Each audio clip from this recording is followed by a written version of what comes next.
Muy buenas noches, señores académicos, colegas, amigos. Me acompañan el presidente electo, el doctor Saco, y hoy tenemos la última conferencia del ciclo que hemos organizado para el mes de mayo sobre cirugía y COVID-19. Today we have the honor that Dr. Berho and Dr. Steve Wexner join us. I invite Dr. Leiro to introduce this webinar. Dr. Leiro, please.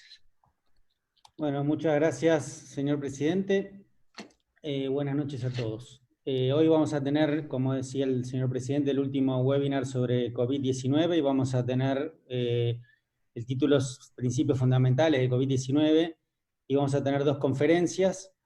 En primer lugar, vamos a tener el honor de tener al doctor Steven Wexner. El doctor Wexner no necesita presentación para ningún cirujano colorectal alrededor del mundo, pero sí puedo decir que ha contribuido con la formación de la gran mayoría de los cirujanos colorectales más expertos de nuestro país.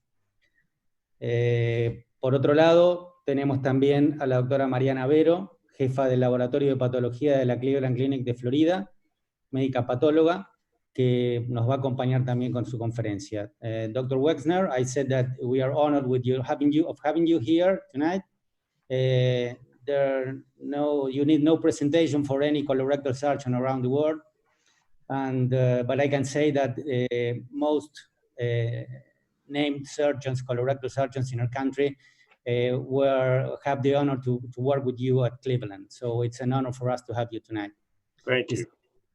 Las conferencias que vamos a tener hoy, en primer lugar el doctor Wexner se va a referir al tema bajando la rampa y subiendo la rampa en COVID-19 y nos va a hablar sobre los principios fundamentales elaborados por el American College of Surgeons, y a continuación la doctora Berho va a hablar sobre liderazgo y testeo en el manejo de esta pandemia.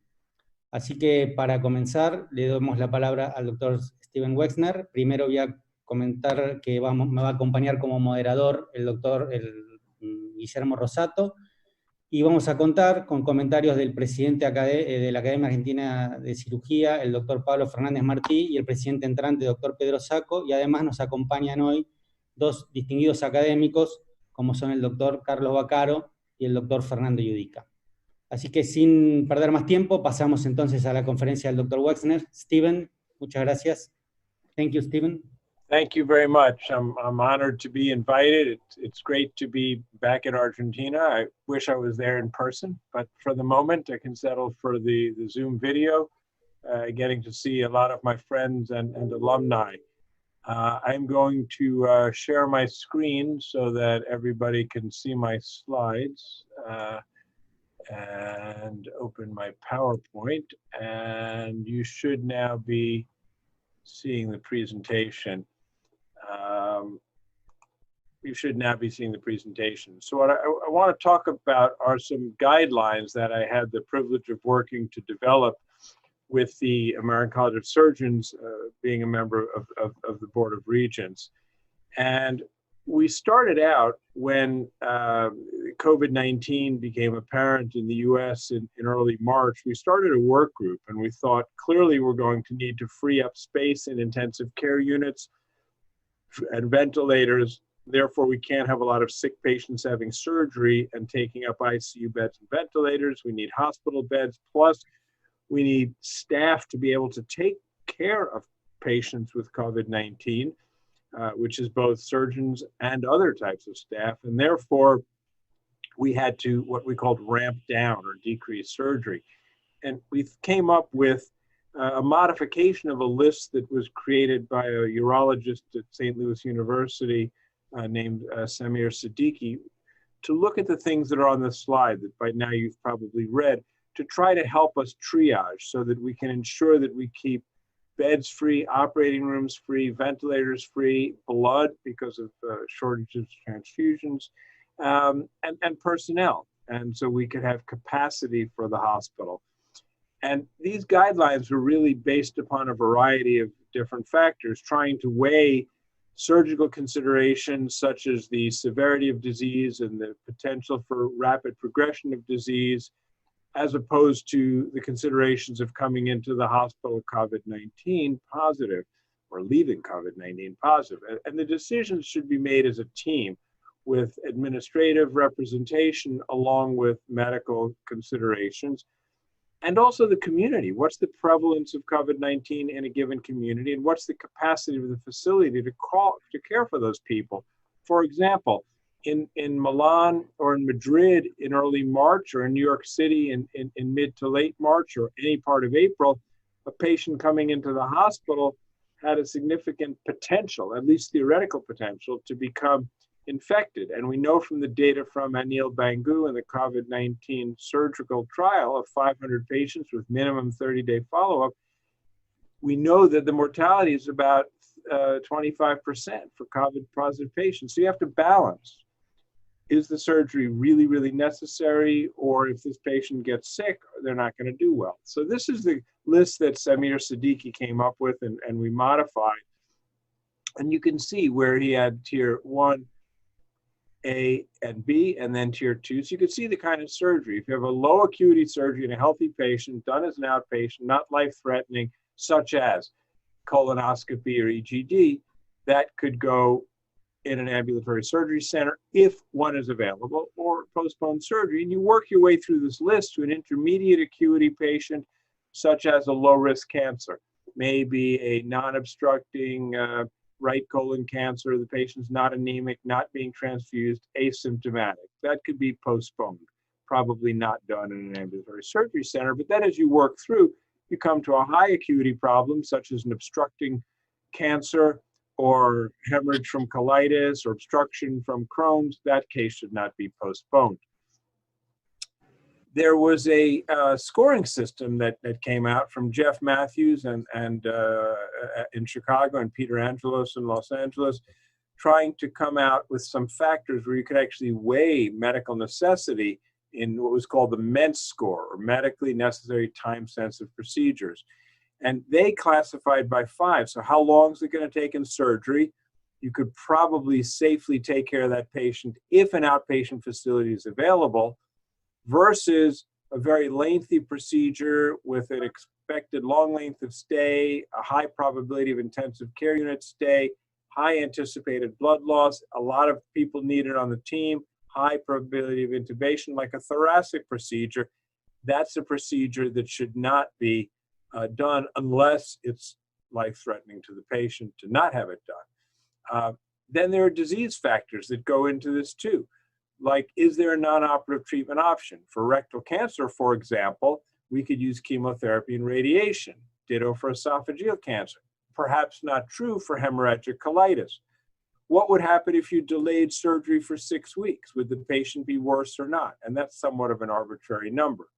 And other factors that went into their formula too. How old is the patient? We know that patients over age 65 had a much higher mortality from COVID-19 than did patients under age 65. And you could go through all these lists. It's all been published by Jeff Matthews and the group in JACS last month. So they then added up these numbers for this MENT score and came out and said, okay, here's something that you should do, here's something you should not do during a surge. And then here's a capacity for this middle group where if your hospital is not having a huge surge, and if you have beds and personnel available, fine, you could proceed. So we went from this horrific storm where we were all just waiting for the lightning strike, clearing the hospitals, working from home, being repurposed, people being redeployed to emergency rooms, to intensive care units, patient surgery being canceled. Then we realized there's kind of a break, things are clearing a little, and we now, at least since Monday, May 4th in Florida, are back to trying to have some level of normalcy. So seeing this on the horizon, the American College of Surgeons had said, okay, we're going to have a lot of cases that we're going to have to triage through all of this, through these different phases of surge, preparation, surge, and then getting back to normal. So for cancer, for example, for colorectal cancer, these are some better examples. these are things that you should do even during the storm, or at least should consider doing even during the storm. You should not leave these patients with nearly obstructing cancers, patients requiring frequent transfusions. This one is very different, asymptomatic. That potentially could wait. But on the other hand, if you have a rectal cancer that no response to therapy, you may need to do it. So you go through these algorithms, and again, these things are online at the ACS website. Then you start getting into cases that should be deferred. So any case that you would normally do as routine, elective management of diverticulitis, not cancer, but elective management of diverticulitis in somebody who's had multiple attacks. Similar to colorectal cancer, maybe the patient who on routine screening colonoscopy was found to have an endoscopically unresectable polyp that turned out to be malignant. You also have to have some flexible strategies. For example, you might be in Buenos Aires and the hospitals there are filled, but if you go to Rosario or somewhere else near La Plata, maybe there's hospitals with capacity that could be transferred, or even within the city, that some hospitals have more capacity than others. So working together becomes very, very important to help ensure the care for these patients. As you get to this phase 3, though, all you're going to do are the really, really sick patients. When you're in the middle of the COVID surge, all you can take care of are these patients, nobody else. And that's when it becomes even more important to figure out who is not being inundated the way we are with COVID-19 patients. And who can we do quickly? Maybe just making a stoma, not doing a resection, or deferring for chemotherapy and radiation therapy. And again, I don't want to belabor everything on the list, but you get the point that you have to look at each individual patient based upon their disease, their comorbidity, your capability at your hospital to manage that patient for resources, human resources, people, physical resources, personal protective equipment, ventilators, operating rooms, recovery rooms, intensive care units, units of blood for transfusion, and make a decision, as well as what are the alternate treatments that we can consider, and is there somewhere else we can send this patient. As we progress through this process and work from the ramp down and the storm to the ramp up, as we started to see the sun emerge, we began to work with other groups. So our first set of guidelines was with what we call the Surgical Coalition, which is a group of 22 specialty societies, including the American Society of Colorectal Surgeons, including orthopedic societies, ophthalmologists, plastic surgical societies, surgical oncology, thoracic surgery, cardiac surgery, urology, and so on and so forth. Representing that entire, as we call it, house of surgery, and representing more than 85,000 surgeons, we then approached the American Hospital Association, which represents about 4,500 hospitals in the United States, all hospitals pretty much, the American Society of Anesthesiologists, and the American Association of Perioperative Nurses to craft some guidelines for reopening as that sun started to emerge. So you can see the period of time from March 24th to April 17th is a matter of weeks. This all happened very quickly. And then we realized elective surgery will come online again soon. In our case in Florida, Monday, May 4th. We learned on Friday, May 1st that we'd be able to start again on Monday, May 4th when the governor's order expired for the prohibition on elective surgery. Some caveats which we worked on with these various organizations. There must be a sustained reduction or at least stabilization of new COVID-19 diagnosed cases in the geographic area for a minimum of 2 weeks. The hospital at which the procedure is going to be performed has to have appropriate personnel, personal protective equipment, ventilators, ICU beds, blood, and the like. Now, personnel is an interesting one because you could say as a surgeon, I'm ready to go to work. But maybe you don't have operating room or enough operating room nurses, and not just because they're infected with COVID-19, as happened in Spain or Italy, but maybe because they have to stay home to take care of their kids. Maybe they're single parents and the kids' school is closed, it's remote education. Well, they can't come to work. So you have to make sure you have human resources as well as the physical resources. Testing. Very, very important. And I happen to see today in the GE Health report that I get daily that in Argentina, the testing isn't as readily available as in some other countries in Latin America.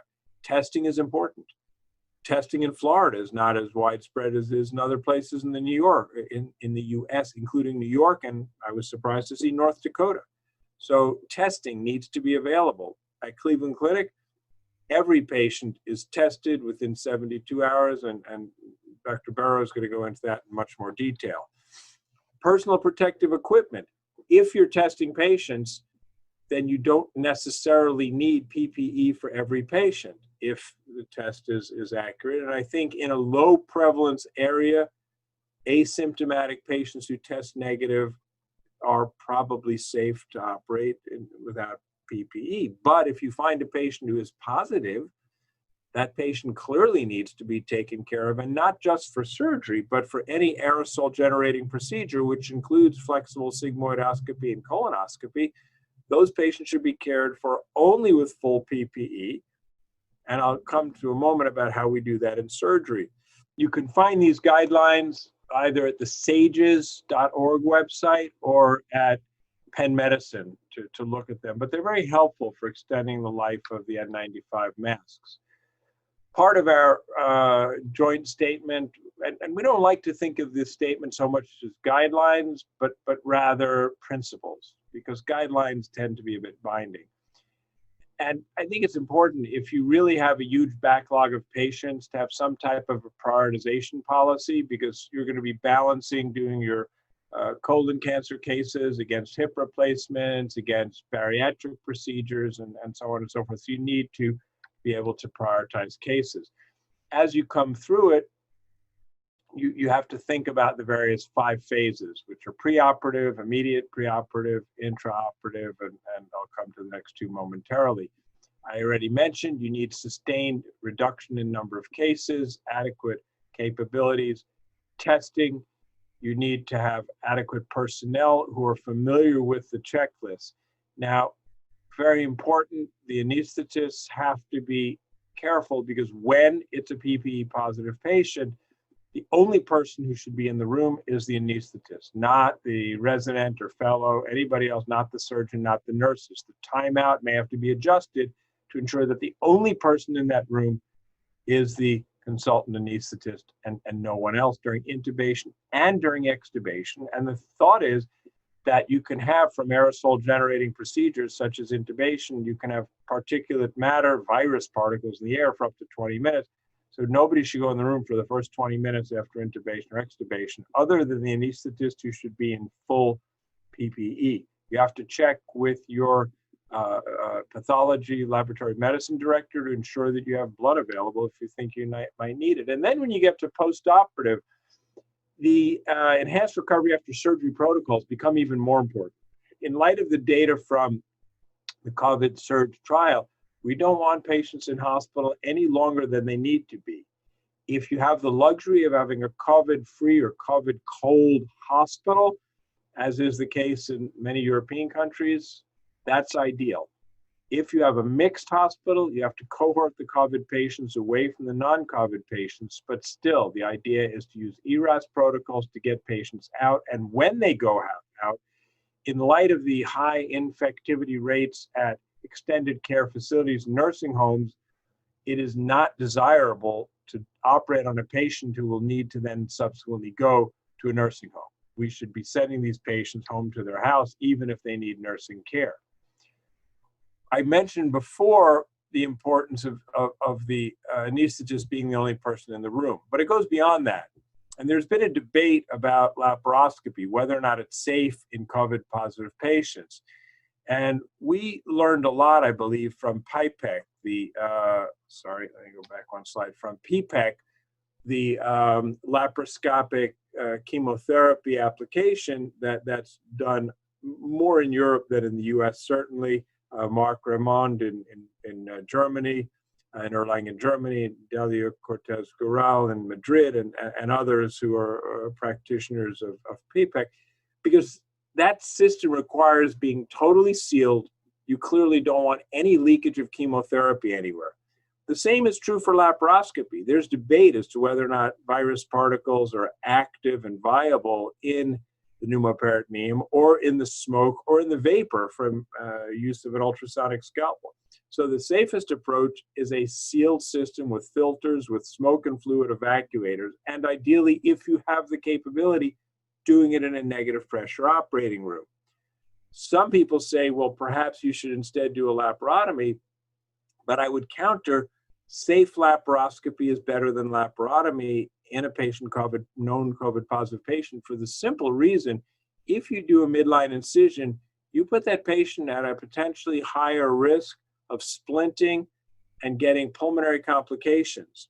And from that 25% mortality in the COVID surge study, the most common reason was pulmonary failure. And you don't want to put these patients at a higher risk of pulmonary failure. So instead of abandoning laparoscopy to do a procedure which may require them to be intubated for a prolonged period for pain and splinting, better to do a safe laparoscopy. And lastly, if you have a negative pressure operating room, this video from Marc Raymond demonstrates beautifully what happens. So he walks around spraying this can with smoke, and you see what happens in a negative pressure operating room. It goes immediately down to the floor. Everything is pushed down. There's nothing floating up. There's nothing floating out. I think it's a great demonstration, very simple, that with negative pressure, and he's doing the same here in front of the duct, and you see it just immediately goes down. So negative pressure operating room is very important. I did not want to make this talk very, very long, because I think the more important part of what we're going to do, two more important parts. Number one, hearing from Dr. Berho is a much more interesting lecture than mine. And number two, having time for question answers, because the hour is your hour, and I want to be available to offer any counsel or advice or chat with anyone. So thank you again for the time, and I look forward to the question and answer after Professor Berho's lecture. Okay, bueno, muchas gracias, Dr. Steven Wexner. Thank you, Steven. If you don't mind, we're going to leave Q&A after Dr. Mariana Berho finishes with her talk. Y ahora le vamos a dar la palabra a la doctora Mariana Berho, que nos va a hablar sobre liderazgo y testeo. Gracias, Mariana. Muchísimas gracias por la invitación. Siempre es un honor para mí hablar, ya sea en la Argentina o para la Argentina. Lamentablemente íbamos a ir en septiembre al meeting de Carlos y bueno, lamentablemente no va a poder ser. Espero que el año que viene. Díganme si ven mi pantalla.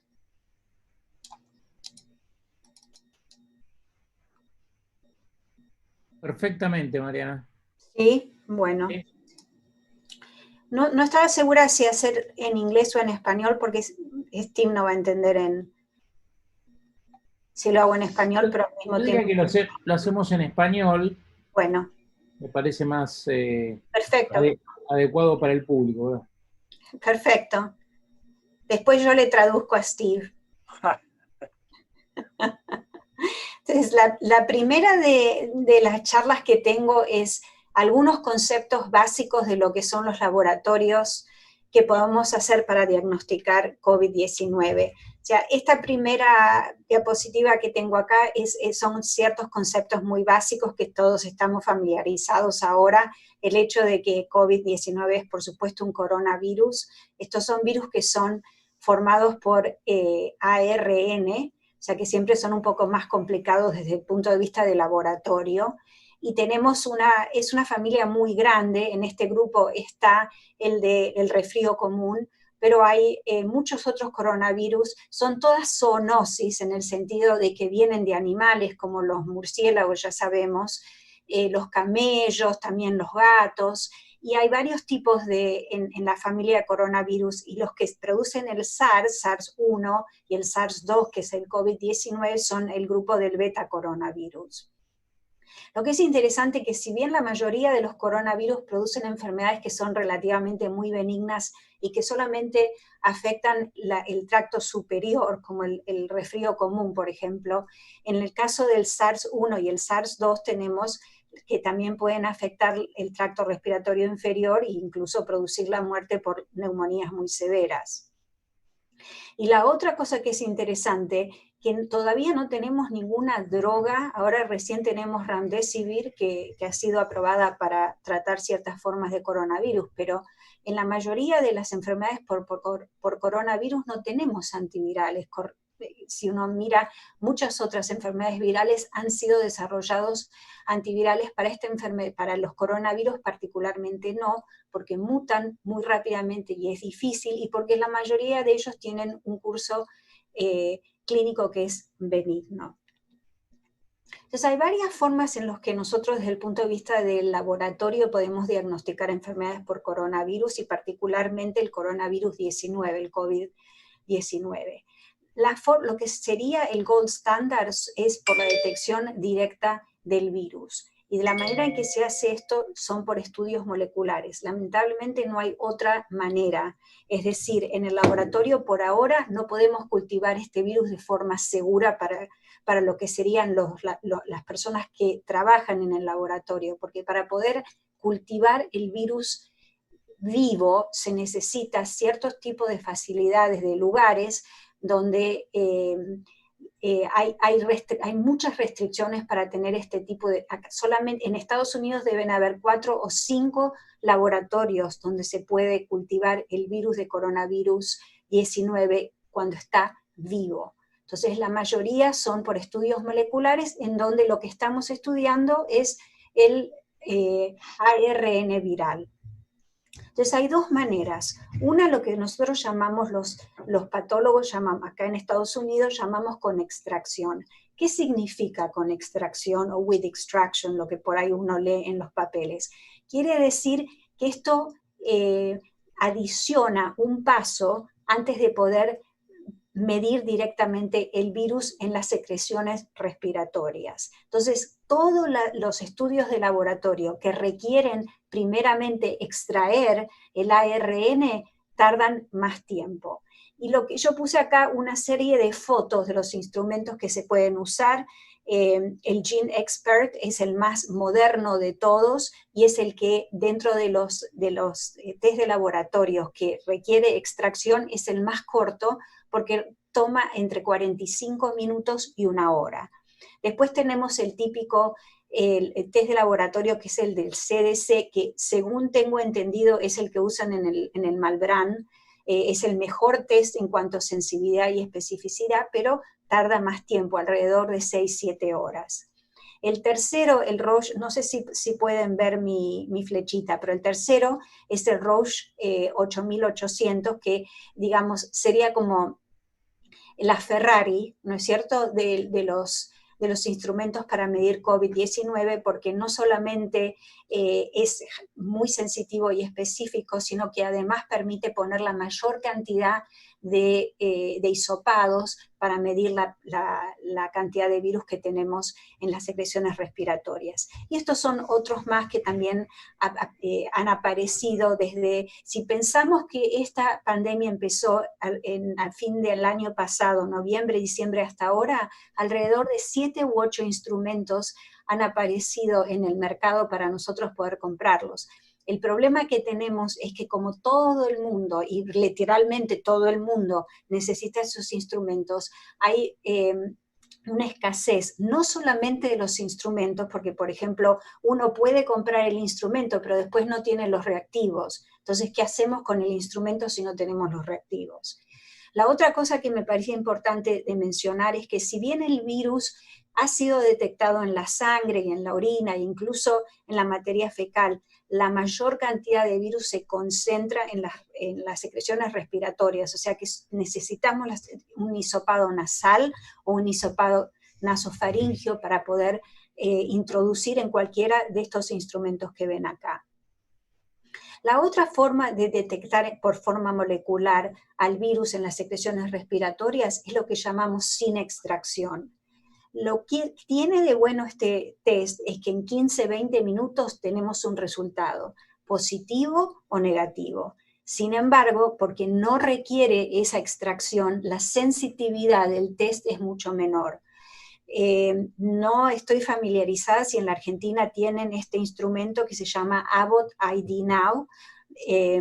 Sí, como digo, es un test que es probablemente muy útil en cualquier población en la cual la prevalencia de la enfermedad es muy baja, ¿no es cierto? Porque si estamos hablando del valor predictivo, negativo o positivo de un test, depende no solamente de la sensibilidad y la especificidad, sino también de la prevalencia de la enfermedad.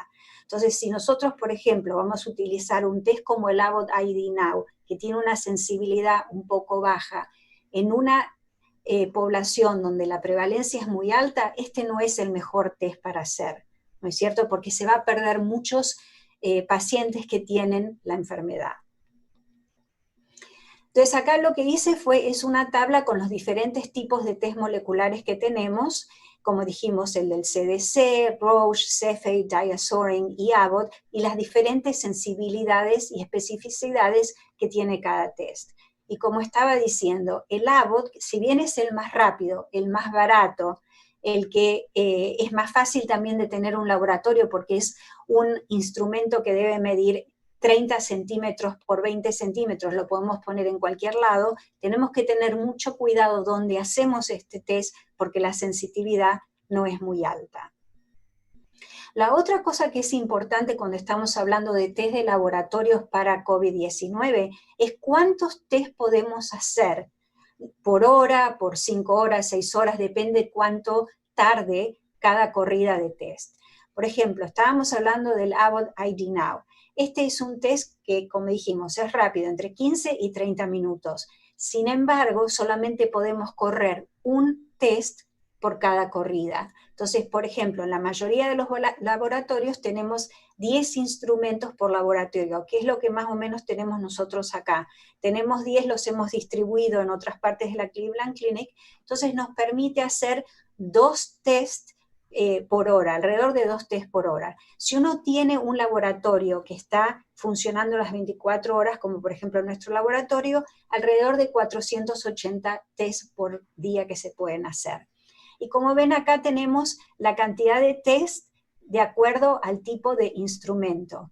Les estaba hablando del Roche 8800, que como decía, es como la Ferrari, digamos, de lo que uno puede tener en el laboratorio, porque por cada corrida podemos poner 96 hisopados, y más o menos tarda 5 horas. Es decir, que si uno tiene el laboratorio abierto 24 horas, más o menos 460, 500 test.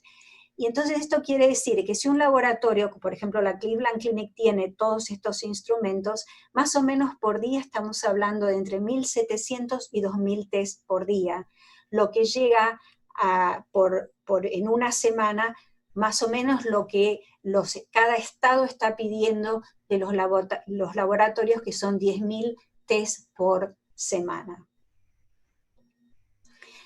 Eso es cuanto estamos hablando de la detección directa del ARN. Pero también hay otras formas de diagnosticar no solamente coronavirus, sino cualquier enfermedad viral, que es por el testeo de los anticuerpos. Entonces, cuando estamos hablando de anticuerpos, hay varias cosas que podemos considerar.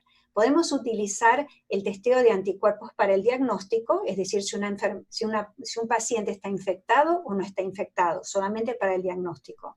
Pero también un test de anticuerpos se puede utilizar, por ejemplo, para evaluar el sistema, si el paciente es inmune o no es inmune a la enfermedad. Y hay otro tipo de utilidades. Por ejemplo, nosotros acá utilizamos el plasma convaleciente para pacientes que están muy comprometidos porque todavía no está aprobado, ¿no? O sea que siempre se hace en lo que es el contexto de un estudio de investigación, y lo que muchas veces se usa es que en los pacientes que van a donar ese plasma, son pacientes que han tenido la enfermedad, se utiliza el test de laboratorio por anticuerpos para ver si ese paciente o paciente tiene anticuerpos contra el virus.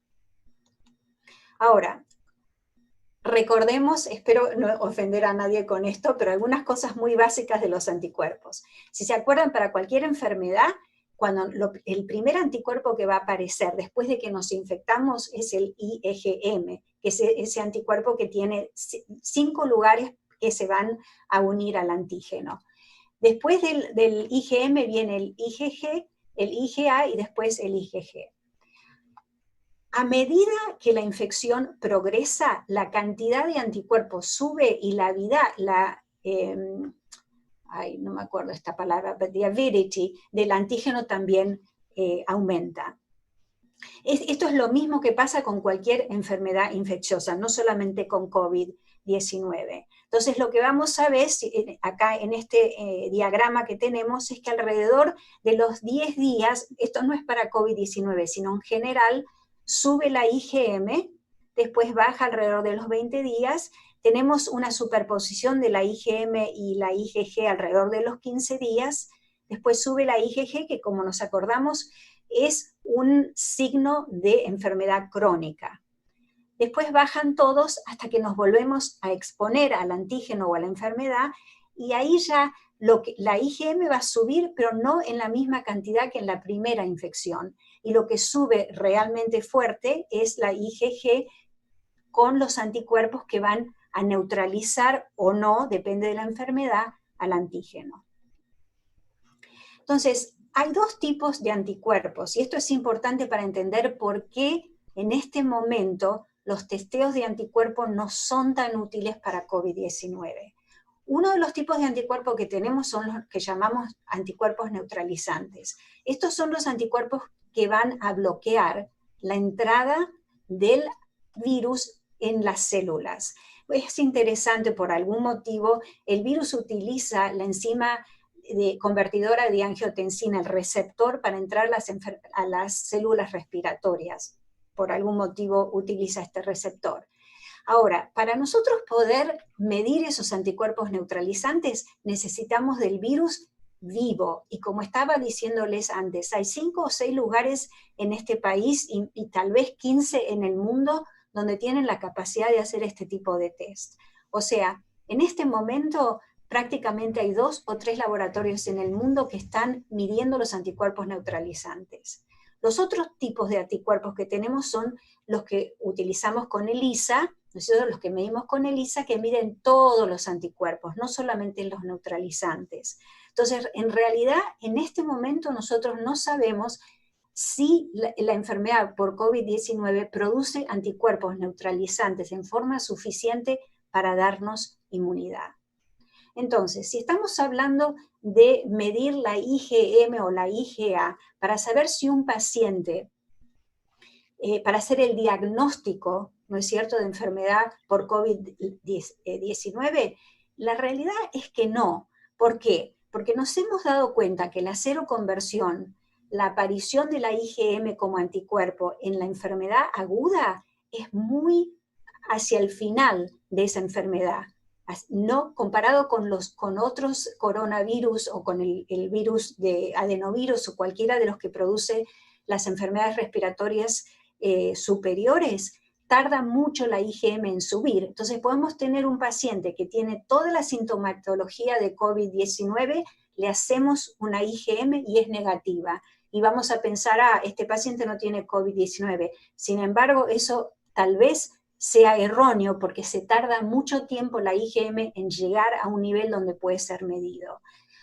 Al mismo tiempo puede haber falsos positivos porque tenemos primero reactividad que cruza con otros coronavirus, con otros virus, y en gente mayor, que es donde se ve la mayoría de las enfermedades más severas, muchos de estos pacientes tienen anticuerpos antinucleares, también hay reacción cruzada con sífilis, dengue y otros. O sea que si uno quisiera utilizar el IgM para diagnosticar en forma aguda el COVID-19, no es la mejor manera. Todavía necesitamos usar los test moleculares.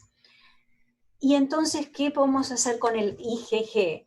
Tal vez el IgG sea buena para diagnosticar en forma crónica la enfermedad, para saber si un paciente ha sido expuesto o no. Y la realidad también es difícil, porque por algún motivo este virus produce una reacción de anticuerpos que es bien tardía.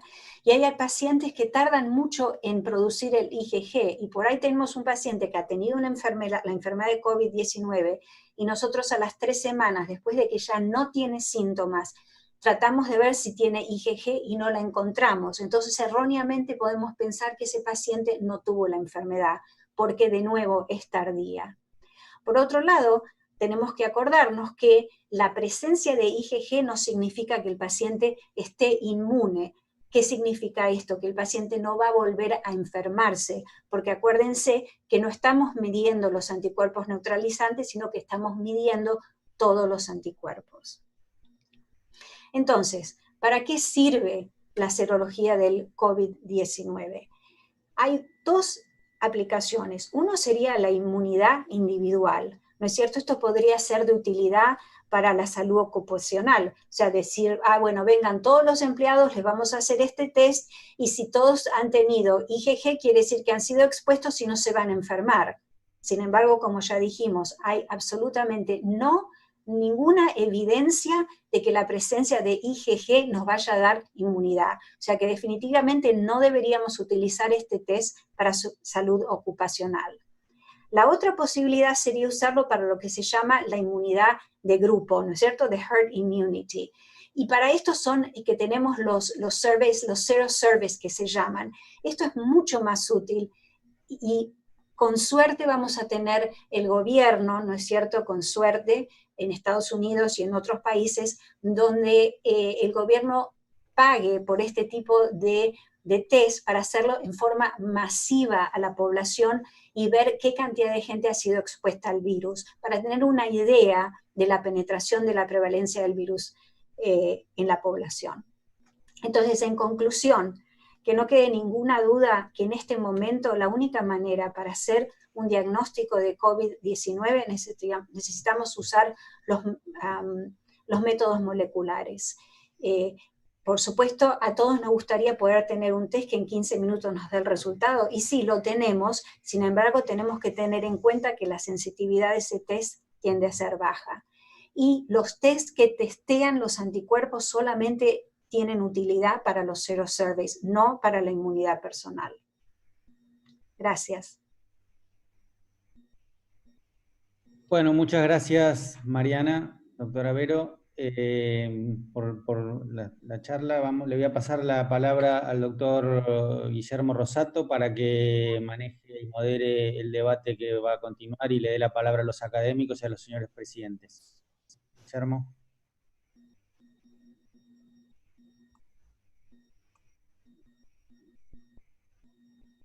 Bueno, hasta que Guillermo esté, le damos la palabra al doctor Fernández Martí, y después... No tiene micrófono, Pablo.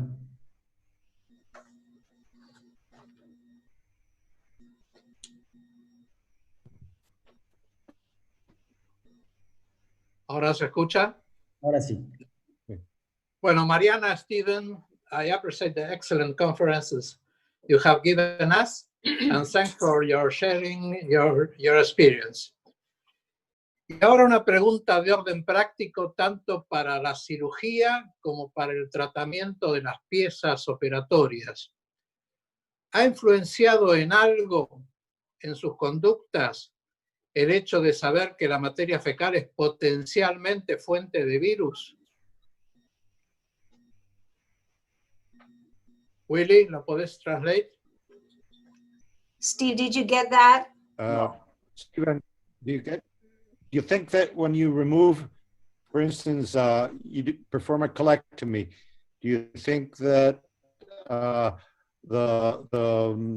specimen may contain viruses? Mariana, you do understand what I already... Yes, I do. So from my point of view, I'm not worried at all about the fecal material. Plus, in any case, we usually know if a patient... ¿Por qué estoy hablando en inglés? En general, nosotros sabemos si el paciente tiene COVID-19 o no tiene porque nos dejan saber. Entonces, si el paciente llegase a ser un caso, y de hecho tuvimos un caso de una perforación por que el paciente tenía trombos en la mesentérica, Y en ese caso lo que hicimos es que lo abrimos y lo pusimos en formalina por 24 horas, pero igualmente la materia fecal no nos produce, no nos da ningún temor. No sé si Steve entendió la pregunta, Guillermo. Did you get the question? Yeah, I think I did. And there's been about 20% of patients who have had GI symptoms with COVID-19 found to have virus in the stool, but there's been not a single case reported anywhere of a patient who got infected from a fecal route.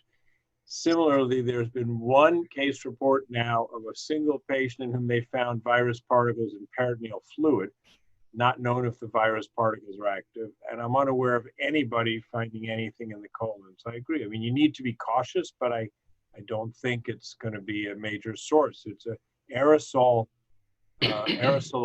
particle that's infectious, not the colon itself. Okay. Again, thank you for sharing your experience, Mariana and Steven. Stephen, I would like to. Thank you. Pedro, Saco, le damos el lugar, la palabra al presidente electo de la Academia Argentina de Cirugía, doctor Pedro Saco. Pedro. Okay. I just want to thank you, Dr. Wexner and Dr. Berho, for the wonderful conference they give to us. I'm sure we have learned very much from you, and it will be very useful for us and for our institutions. Thank you very much. Well, thank you very much for having us. Bueno, le damos lugar entonces. Billy, ¿querés continuar vos dándole la palabra a los doctores Vaccaro y Iudica, por favor? Y te dejo para que sigas moderando el debate. Okay. El doctor Fernando Iudica, you already know him, Stephen and Mariana. He's the chairman of our institution. Well, you know Carlos Vaccaro. He's the chairman of the Colorectal Surgical Department at the Italian Hospital. So they may ask any questions, and afterwards I've got some question for Stephen. Fernando, you have the word, please. No, espera, no, el audio. Sí, pero el audio me lo dan ustedes o me lo doy yo. Ahí estás. Okay, Vos. perfecto. Estás habilitado. Thank you. Perfecto. Thank you very much for this conference. Thank you, Stephen. And we know why you are with Mariana, which is very smart, and we know her from Argentina, and we know how you choose her. Okay, congratulations. Thank you. Mariana, muchas gracias por la conferencia. La verdad que estuvo extraordinaria, nos gustó mucho. Y yo quiero hacerle una pregunta a cada uno. A Mariana le haría 500 preguntas, porque la verdad que me apasionó el tema del testeo. Y quiero primero a Steven una pregunta relacionada con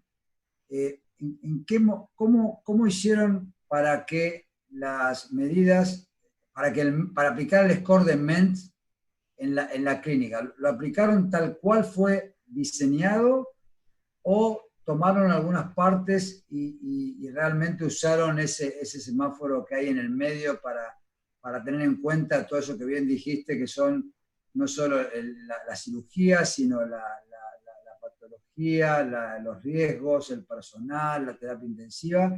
¿Y cómo hicieron para hacer un algoritmo en el cual los cirujanos se sientan seguros a la hora de operar un paciente en un quirófano que por ahí no tenga presión negativa y no usar equipos de protección tipo 3? Eso es para Steve. Si quieres contestarla, y después le hago a Mariana. ¿Vos pretendés que yo traduzca todo eso, Fer? Bueno, si querés, La voy a hacer más corta. Stephen, with the MENT score you've mentioned, when you're at the red zone and you've got a patient that you're not sure if it's COVID positive or not, How? No. You are sure because You're sure. you did a PCR, like Mariana said, you do the Mhm. PCR with extraction. And then you are sure that he's negative. 48 hours before, you do the PCR, and then you are going to do a big procedure, 5 hours. What do you do? It's different that you use laparoscopy approach, colonic open, or which one to use. With PCR negative, you use PPR3 and negative operating room, or you are sure that patient is negative, and you use only your equipment type 2 and any operating room. Yeah, so if I understand, so if the patient is negative, but you're not sure if it's a false negative. So at that point, there are two considerations. One is, what is the prevalence in the area? Because if you're in an area where the prevalence is 20% of the population, it may be wise to consider PPE. On the other hand, the numbers we're getting from different places around the country are prevalence of less than 1%. And in that scenario, which is like we find here in Miami, that we're not using PPE in those settings because we trust the test. And so we're not using it. I think in part it depends on the prevalence in the area. But Mariana tell us, when you do the extraction, you have 90-80% of specificity and sensibility, and it's negative. It's negative. O sea, you have 20% of prevalence in your city, but the patient is negative. Why you are going to use PP3 and negative pressure? No. Te dijo que no. Fernando dijo que no. No, Billy, I said no. If you're in a high prevalence area, I think it's not, there's a difference between scientifically justified and emotional response. And what I hear from I'm not in this situation. Thank God it didn't happen in Miami. But speaking to surgeons in Milan, maybe New York. Right, New York, Milan, Madrid, maybe Sao Paulo these days, that people feel I want to take the extra protection for myself before I, have a problem. And so people are doing PPE. The other corollary I'll tell you is that it's miserable, from what I've heard, wearing PPE for a 5-hour operation. So, people may do it once and the second time say, forget it, I trust the test, because trying to operate like that is difficult. Okay, Mariana, entonces Mariana, voy a Mariana. ¿Cuánto le creemos entonces a esa PCR hecha por extracción, con un buen equipo acá en Argentina que tenemos, y que hacemos extracción, que en 6 horas hacemos la extracción del ARN y nos da negativo? ¿Cuál es la credibilidad que tengo que tener yo en ese paciente si voy a hacer una cirugía? ¿Me pongo protección 3 aunque tenga prevalencia alta? ¿Tiene error? ¿No tiene error? ¿Tiene una especificidad del 98%? ¿Qué le digo a Steve? No hacemos extracción. Yo creo que sí. Yo entiendo lo que dice Steve, y esta es una conversación que hemos tenido muchas veces, él y yo, en el hospital, a la hora de la cena, lo hemos conversado mucho. Yo creo que si uno va a usar el PPE, no importa el resultado, entonces no hagas el test. No hagas el test, porque estamos gastando reactivo, tiempo, el tiempo de mi técnico. O sea, si uno va a usar el PPE igual, no lo testeen. Claro. That is, you are really husband and wife, because that is the only answer. That is the only answer. And he did it. I don't know what happened tonight in your house, but he did it. He said that. I want he said that. Okay. Maybe we don't that because we have a high prevalence. We don't use PCR. We use equipment, high equipment, and use. We don't do the operation. No, we only do emergency surgeons and oncologists. Okay, it's okay. Thank you, Mariana. And thank you, Steve. Too. Thank you. Carlos, ¿querés vos hacer alguna pregunta? Just a few minutes. So thank you both for sharing your busy time and high-level knowledge, as usual. When you show how to came back to the normal activity, you explained that we have to have a high level of testing, which you are performing just in the Cleveland more than we are in our country. And the other point is that you have to have a decreased number of cases for at least 14 days. In Argentina, now we are getting our 70 days of quarantine, and still the peak is not near from us, probably 2 or 3 weeks far away. So probably we have to have some different approach than yours and in Europe for the elective surgery. So specifically my question to both of you, if here in Argentina, at least at the Italian hospital, our standard of care is long chemotherapy and wait the 6 or 8 weeks and then perform the surgery. Do you consider short radiotherapy or going far additional chemotherapy after long-term chemoradiotherapy? Question. Yeah. And the other question is, what about the neochemotherapy on colon cancer? You mentioned that, but you have any detail for us? Firstly, in terms of the longer term, it's very interesting because as surgeons, we're trying to conserve PPE in the operating room during the anticipated surge, trying to keep people out of hospitals. So we're saying, no, give long course total neoadjuvant therapy, everything up front. Interestingly, the radiation therapists will tell you, well, we don't want to give more therapy because we're using the PPE here. Plus, if you have a COVID patient, it takes 2 hours to clean the gantry after they've been in the machine. And the medical oncologists say, well, we don't want to induce the immunocompromise in these patients. So it has to become a multidisciplinary discussion for each of these patients.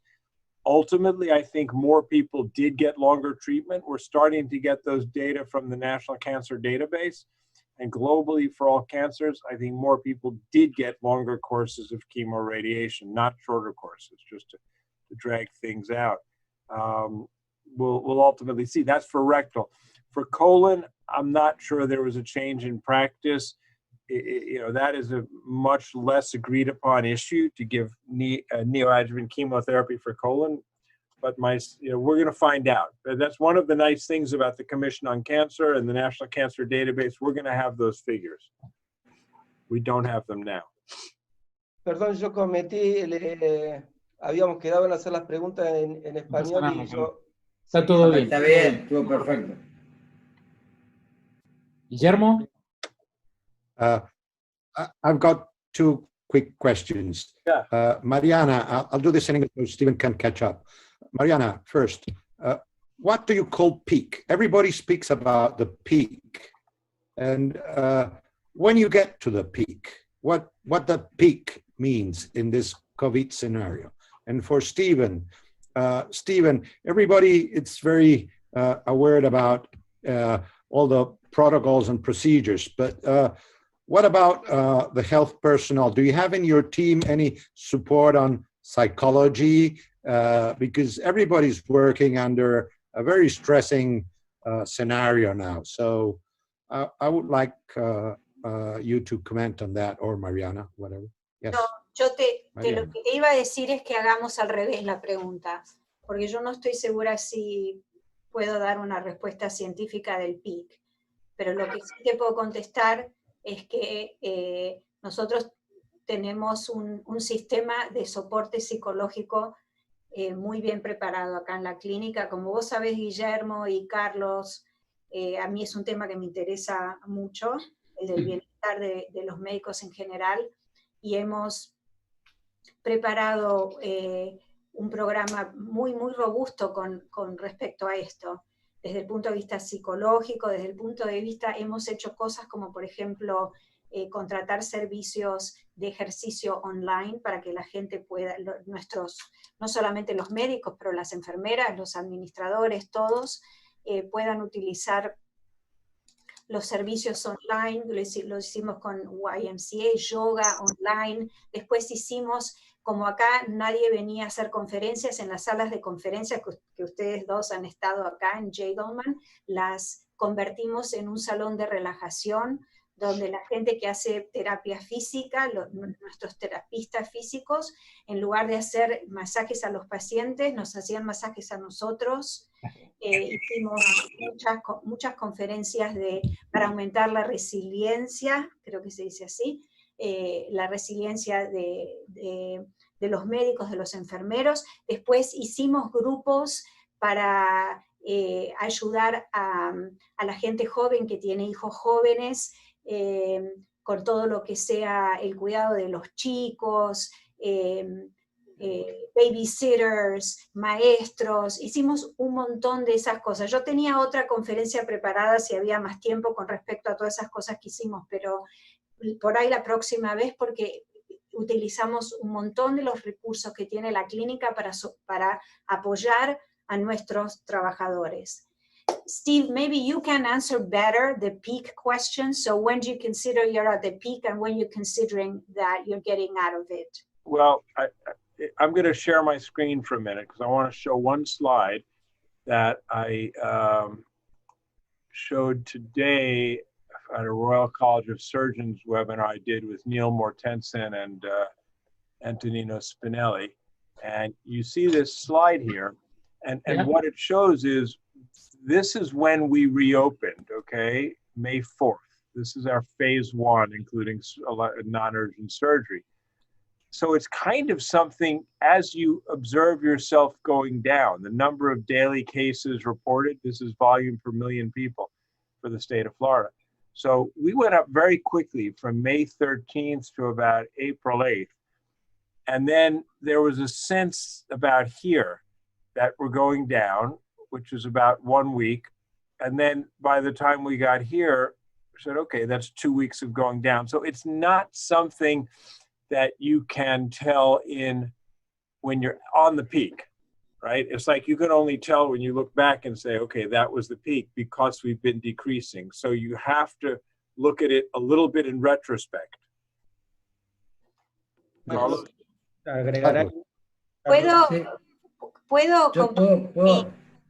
¿Puedo compartir mi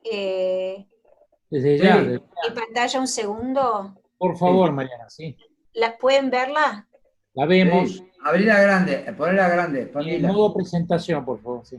Esta era la otra presentación que yo tenía de liderazgo, lo hacemos la próxima vez, pero estas son las cosas que nosotros hicimos, o sea, considerando que el bienestar de los médicos tiene diferentes esferas, desde emocional, físico, social y etcétera.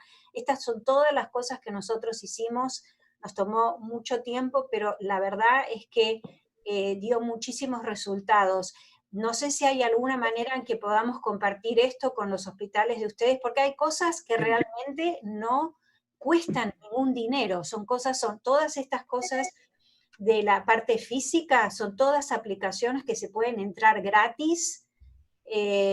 Lo mismo los psicólogos, toda esa gente que ahora por ahí no tienen los pacientes, puede ayudar a los mismos trabajadores del hospital. O sea que hay un montón de cosas que se pueden hacer que no cuestan dinero, que solamente requieren un poco de esfuerzo y creatividad. Sí, bueno, doctor Figari, Marcelo. Y yo quería decirle a Mariana que me parece un tema vital. Hay muchas instituciones del país que han tomado políticas de este tipo. Sería muy interesante organizar porque la academia va a seguir funcionando virtualmente y vamos a tener todos los meses 2 conferencias por invitación. Así que ya públicamente te comprometo, después fijaremos la fecha por conferencia, por conveniencia, para una conferencia, y vamos a invitar para esa conferencia también a referentes en el tema en la República Argentina para que resulte más interesante el intercambio. Pero me parece que es vital porque tiene que ver con la salud mental de todo el personal que está en el frente de batalla o soportando el frente de batalla. Perfecto, gracias por la Gracias, Mariana, gracias. Mariana, ¿podés descompartir tu pantalla? Así, Sí, gracias. espera. ¿Puedo Yo hacer lo una hago, pregunta, no hay Marcia? problema. Ya está. ¿Una pregunta? ¿Una Carlos. pregunta, puede Carlos. ser? Le quería preguntar a Steve a qué él le asigna la disminución de incidencia después de un pico, más allá de la cuarentena. Si es atribuible a la identificación, al rastreo, al tracking, el aislamiento de los portadores, ¿a cuál de las herramientas él le asigna efecto? You're saying how do you know, or what are the signs? No, why? Why the peak is going down? Just about you're tracking, identifying, and isolating. I think the peak goes down because of the physical separation, the physical distancing, that people are being responsible and practicing physical distancing. So our physical distancing was kept through May 4th. And so we were almost 3 weeks after the peak, really, when people started going out. And even at that time, you have to wear masks, restaurants 25%, gym not open, cinema not open, beach not open. But when you are doing a quarantine, a lockdown, you also have a distancing from each other. But the peak is even going up. Sí, pero Do you think that testing is important in this lowering of the peak? I think testing, tracing. If you can do tracing, we're not terribly good at it here. Some places are Germany, they're phenomenal at tracing. We're not good at tracing, but Israel's great at tracing. Some countries are, we're not. But the reason the cases are going up initially is because I believe it's a lag from before people were isolating. Everybody was contacting everybody else for a period of time, and then it's latent, and then the symptoms manifest. And so you get this big explosion because everybody's all mixed together. Then people calm down and it goes down. I don't know what Mariana thinks. That's my own feeling. no, Carly, el tema también tiene que ver con el ciclo de reproducción del virus. Son cada 2 semanas. Por eso la idea es que la gente esté en cuarentena y después del pico, o sea, vos lo que querés ver antes de levantar la cuarentena es 2 semanas de disminución de los casos, porque es el ciclo de reproducción del virus. Pero Mariana, una pregunta te quiero hacer al respecto. Yo te voy a hacer una pregunta junta para todos. Nosotros tenemos en nuestro país un problema porque nosotros tenemos fijo prácticamente la tasa de muertos durante hace más de aproximadamente unos 15 días, y el número de casos está aumentando, pero está aumentando en base a que salieron a hacer testeos hacia afuera, que antes eran casos que nosotros no testeábamos hace 15 días. Entonces, todos los casos eran subidos al CISA porque eran pacientes sintomáticos que llegaban al hospital. Entonces nuestros casos iban aumentando en forma gradual, y no, si bien aumentaban no tenía una forma exponencial, era una curva bien flat que la podíamos manejar con el sistema de salud, y nos permitió en estos 2 meses armarnos para cualquier pico. En la ciudad y en el Gran Buenos Aires se dieron a testear, y esos casos que antes se testeaban y antes no se ponían en la curva, hoy los testeos se están agregando a la curva, se están agregando a los casos.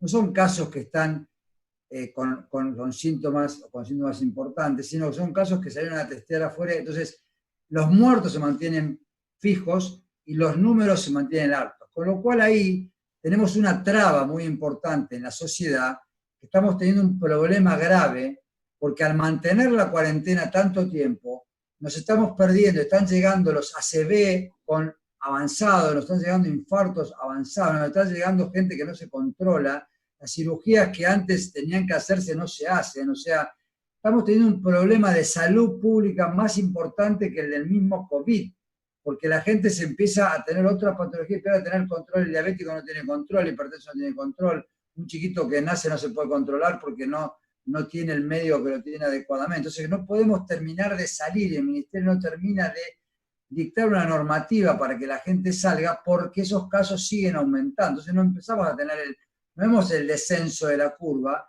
pero sí vemos el aplanamiento de la curva de las muertes. No sabemos qué va a pasar porque ahora en las últimas 48 horas, en el Gran Buenos Aires y mismo en los conglomerados, en los clústeres, donde tenemos gente que vos conocés muy bien, donde hay clases que viven muy juntas, no mantienen el distanciamiento y es difícil controlar la enfermedad, están empezando a hacer esos picos que nosotros no queríamos evitar, con lo cual no sabemos bien cuál va a ser el final.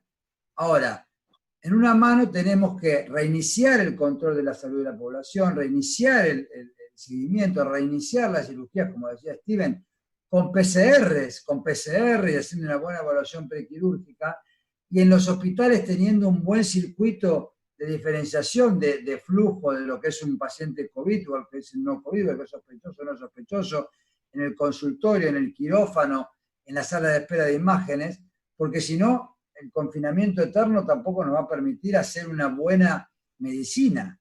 Entonces, ¿cuál es la respuesta ante eso, ante nuestra curva? No ante las curvas que yo veo que Steven muestra, que es la curva de la Florida, ¿no? Hay curvas que son también propias de cada hospital o propias de cada zona, no propias de la Argentina, ¿no? Entonces, ¿cómo uno se tiene que comportar teniendo un mecanismo, un hospital que tiene un flujo bien dividido, que tiene un protocolo prequirúrgico que incluye una PCR hecha bien por extracción y que es negativa, y yo tengo los pacientes bien separados de los COVID, y que tengo un área de internación especial para los COVID? O sea, eso, ¿hasta dónde llega mi ética y mi autoridad como para decir, abro la puerta a que esta población se atienda y en lugares donde no se puede no lo puedo hacer? Lo que pasa es que yo noté, si estoy leyendo bien las noticias, yo leo Infobae todos los días para que sepan. Si yo entiendo bien, lo que está sucediendo en la Argentina es que esas pacientes o gente que testea positiva, ¿la llevan al hospital? No. Según los síntomas, algunos son aislados en facilities que han hecho, que no son específicamente hospitales, van a los hoteles. Van a hoteles. Pero entonces, ¿por qué no pueden reempezar la cirugía? No, bueno, no, de hecho, en el hospital Sí. italiano hemos retomado la actividad, te diría casi hasta un ritmo casi normal, lo cual es totalmente paradójico, porque cuando, por la misma cuarentena que iniciamos tan tempranamente, teníamos, y seguimos teniendo, 20 pacientes internados, o sea, nada de pacientes con COVID positivo. Y durante todo este periodo de 70 días de cuarentena, suspendimos todas las cirugías, y ahora viéndolo para atrás, innecesariamente. Y ahora que necesitamos retomar por un tema de cuidado de los pacientes y económico del hospital incluso, que nos han reducido algunos de los honorarios, por todos estos motivos ahora estamos empezando en un momento totalmente paradójico, que es cuando están empezando a haber más casos, en parte por el mayor testeo, pero también en parte por el contagio social. Por el contacto, perfecta, muy buena pregunta, muy buena. Me permiten, la verdad que pedirle a Mariana y a Steven que nos expliquen cómo funciona la salud pública en la Argentina cuando nosotros... Sí. A Steven le preguntaría algo práctico, de índole práctico. Le preguntaría cuáles son los cambios que hicieron ellos cuando han procedido a operar en el peor momento de la pandemia. ¿Qué cambios de índole práctico hicieron? Steven, my question for you is, what were the practical changes you've made when operating on patients during the worst part of the pandemic? Did residents operate? What was the role of the residents? Did you change your approach? Just practical answer. Yeah, that's residents are very good questions. So there's multiple things that were done in preparation throughout the United States based on the principles I outlined for the American College of Surgeons. But there also was far less testing. So we used to have patients admitted to the hospital who were called person under investigation, PUI, because we didn't know if they had or not. And you had to treat like in the old days of AIDS, HIV with universal precautions. You had to assume that patient was positive. That's one phase. So there was far more use of PPE until patients were proven negative, which took a long time. The other phase is teaching. And during COVID surge, in part to preserve PPE, in part to protect people, both the healthcare workers and the patient, no medical students at all, anywhere in the United States, from any medical school with any clinical responsibilities, no residents except if essential, and only the more senior residents. The more junior residents would go to the emergency department or the ICU or do something else, but not working in surgery for a variety of reasons. So much so that the American Board of Surgery changed the requirement for case numbers, realizing people would have less surgery, both because we're only doing urgent surgery and because residents weren't allowed to be in surgery. So those things are now coming back. But what we're finding is that a lot of the elements we introduced during that time will remain. For example, video conferencing, like we're doing now. It used to be the tradition of grand rounds. Somebody flies somewhere, you spend one day flying, one day there, one day back, you give 1 hour lectures. Now it's being done by videos. The residents, the medical students are doing a lot of their education, their lectures, their practical. Secondly, even patient contact. So we've gone to much more telehealth, where we speak with patients like this by video. And instead of the resident or the medical student going in the room first to talk to the patient and then come get us, now they get the patient on the video first, they do the history, and then they call us and we come in and we're having multiple people on the video. So it's adapting, and I don't think those things will go away. I think the video-based education is going to be here to stay. It's more cost-effective than if nothing else. But residents are coming back to surgery now. That's happening. Okay. Thanks. Bueno, muchas gracias. No sé si alguno de los académicos quiere hacer una pregunta. Doctor Figari. Yo quisiera preguntarle a Mariana, referente al tema del testeo, siempre hay mucha presión intrainstitucional respecto a eso. Entonces quisiera saber con exactitud cómo se manejó la Cleveland respecto al testeo del personal, si siempre respetando el criterio de caso y contacto, o hubo alguna criterio de testeo masivo en determinadas áreas, eso con respecto a la PCR me refiero, y si hay actualmente algún tipo de testeo tardío en términos de anticuerpos a manera investigacional, también hablando del personal de salud. Sí, no, gracias. Muy buena pregunta. Se decidió no testear a ninguno de los empleados salvo que tuvieran síntomas o que tuvieran exposición. Perfecto. Y la Cleveland Clinic tiene una posición muy, muy dura con respecto a los anticuerpos y no nos dejan hacerlo para nada. O sea, no hay ni manera de ordenarlos acá. Totalmente de acuerdo, gracias. ¿Estamos en tiempo, Marcelo, o hay alguna pregunta más? Hagamos una pregunta más antes de cerrar. Carlos. Micrófono abrí, Carlos, tenés el micrófono cerrado. Para Steve, él estuvo... Hacelo directamente en inglés, Carlos, directamente en inglés. Okay. Steve, for you have been talking for an hour what to do, what do you did. But my question is something that you did it, you are not going again? I mean, some of the things that you did, you think that this is not sense to make it again? Well, What do you mean? I think, yes, I think there are some permanent changes. For example, I'm not doing flexible sigmoidoscopy in my office. I don't have proper protection there, and the patients are not tested. So it's an aerosol generating procedure in a setting in which neither me nor my staff are protected. And we're not going to ask everyone to get COVID testing before an office visit. So if the patient needs sigmoidoscopy, I send them to endoscopy now. That's a different practice than I used to have. I'm not booking my patients to come 22 patients in 3.5 hours. I'm alternating patients with video visits and patients in person to have less patients because I think it's a safer approach. And I think that's going to last because patients like that too. For me to tell somebody they need to fly on an airplane 4 hours to come have me look at the port sites from the laparoscopy, it's crazy. They can stay home and show me on their phone by FaceTime. So, you know, yes, these changes are all now, I think, here to stay. And I think that's a good thing that they're here to stay.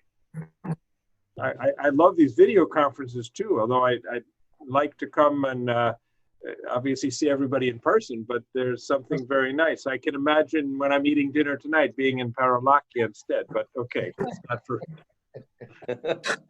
Bueno, No, bueno. Primero, I want to say you, Stephen, congratulations for your work in American College of Surgeons. You are doing a great job, a hard job. Every week I hear you from different parts of the world speaking with 2 surgeons. Today I will hear you speaking from, I don't remember the country, but you were speaking about different countries. It's very rich for us to hear about a different country. You can speak with Argentina someday if you want it. You can speak with us. Absolutely. You want to do some 15 minutes with you, we can do it. Yeah, for sure. Yes, okay, when you see? You see? Yes, yes, I know. So I can speak in Argentina for sure. Okay, but you can speak with us 15 minutes about our situation with Sergeant. I'd be happy to do that. That's a great idea. Okay, maybe whatever you want. And then Steve yes, Mariana, wonderful, Mariana. Well, thank you very much a los dos. Muchas gracias, la verdad que fue extraordinario. Mira, todos sacan la foto. Qué perfecto. Yo voy a sacar mi cuadro. Yo tengo el cuadro que tengo ahí de la Cleveland, que tengo puesto allá, mira. Allá en la pared lo tengo colgado.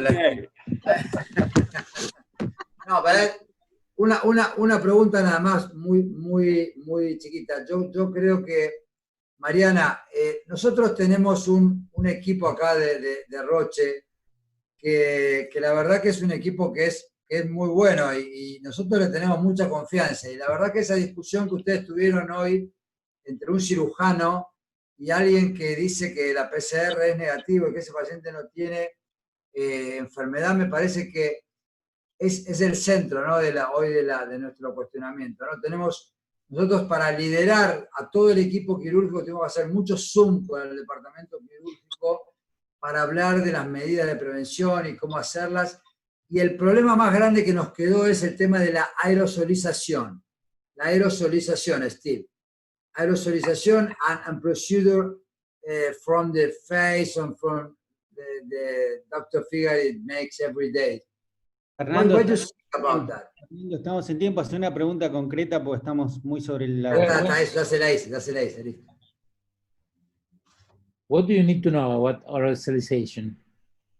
Eso, si ellos, aunque tenga PCR negativa y es un procedimiento de aerosolización... So your question is, in negative COVID test, if you